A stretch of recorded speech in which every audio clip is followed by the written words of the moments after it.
ఇదిగో ఇక్కడ కనిపిస్తున్న లేఅవుట్ చూస్తారా, ఇది కాప్రా మండలం చెర్లపల్లి విలేజ్ సర్వే నెంబర్ 287 లోని రాయ్ చందాని అనే కన్స్ట్రక్షన్ సంస్థ చేపట్టినటువంటి వెంచర్. కొంపతీసి మీరు ఏమైనా ఈ వెంచర్ లో కానీ పెట్టుబడి పెట్టారా? ఒకవేళ పెట్టకపోతే కనుక మీరు అదృష్టవంతులు, ఫుర్సత్. కానీ పెట్టుంటారో ఇక ఆ బ్రహ్మదేవుడు కూడా మిమ్మల్ని రక్షించలేడు. ఎందుకంటారా? ఇదిగో ఇక్కడ చూపిస్తున్నా ఈ డాక్యుమెంట్ ఒకసారి చూడండి.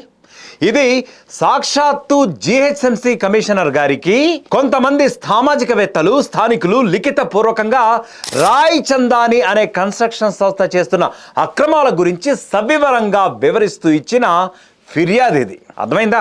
అసలు ఏంటి రాయ్ చందాని, ఏంటి కథా కమామిష్ అంటారా? ఇక వివరాల్లోకి వెళ్దాం.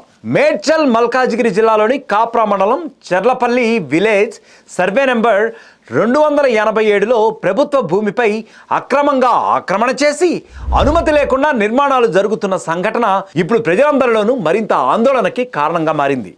మరి ఈ వ్యవహారానికి సంబంధించి మెస్సర్స్ రాయ్ చందాని కన్స్ట్రక్షన్స్ అనే సంస్థ జిహెచ్ఎంసి నుంచి సర్వే నెంబర్లు 36, 37, 38, 291 ఇదిగో ఈ సర్వే నెంబర్లలో విల్లాలు నిర్మిస్తామని చెప్పి అప్పట్లో అనుమతులు తీసుకుంది. సరే, అంతవరకు బాగానే ఉంది. అంటే మొత్తం సుమారు ఈ స్థలం విలువ ఎంత ఉంటుందో తెలుసా? 25,605.47 చదరపు మీటర్లు అన్నమాట. సో ఈ భూమిపై నిర్మాణం జరగనుందని అనుమతులు ఇచ్చింది అటువైపు జిహెచ్ఎంసీ అధికారుల దగ్గర నుంచి కూడా. అయితే ఇది మొత్తం స్థానికులు గుర్తించారు, బాగానే ఉంది. ఈ సంస్థ సర్వే నెంబర్ 287 ప్రాంతంలో ఇప్పుడు అక్రమ నిర్మాణాలు చేపడుతోంది. అంటే అనుమతులు తీసుకుంది ఒక చోట, నిర్మాణాలు చేపడుతోంది మరొక చోట. ఈ సర్వే నెంబర్ ఏదైతే 287 ఉందో దానికి ప్రభుత్వం ఏమాత్రం అనుమతులు ఇవ్వలేదు. పైగా అది అసైన్డ్ ల్యాండ్, గవర్నమెంట్కి సంబంధించిన భూమి. సో భూభారతి రికార్డులు కూడా చూసుకొని వచ్చాం. అందులో కూడా భూభారతి రికార్డుల ప్రకారం ఈ 287 అనేది గవర్నమెంట్కి చెందిన భూమే ఇప్పటికీ కూడా.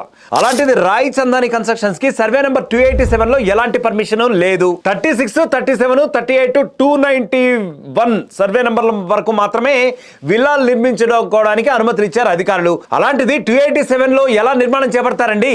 పైగా అదేమో ప్రభుత్వ భూమి 287లో ఉన్నది. మరి ఇదే ప్రశ్న అడిగితే జిహెచ్ఎంసీ అధికారులు సర్వే నెంబర్లను పరిశీలించడంలో పొరపాటు ఏమన్నా జరిగిందా?